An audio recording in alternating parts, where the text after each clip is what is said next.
Sultanpur United যুব সংঘ ও সমাজ কল্যাণ সংস্থার উদ্যোগে বৃক্ষরোপণ কর্মসূচি অনুষ্ঠিত। মোহাম্মদ আলী তথ্য ও ভিডিও চিত্রে বিস্তারিত প্রতিবেদনে দেখুন।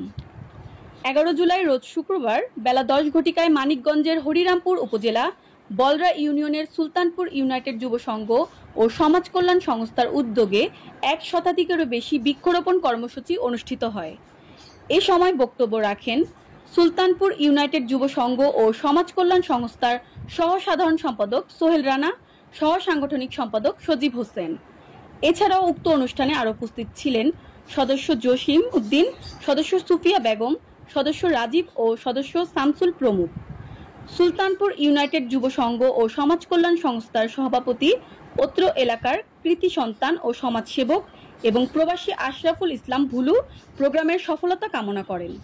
উল্লেখ্য, গাছ লাগাও পরিবেশ বাঁচাও এই প্রতিপাদ্য স্লোগানকে সামনে রেখে সুলতানপুর রিতা আবাসনিক প্রকল্প ও স্কুল প্রাঙ্গণে শতাধিক বৃক্ষরোপণ কর্মসূচি বাস্তবায়ন করেন।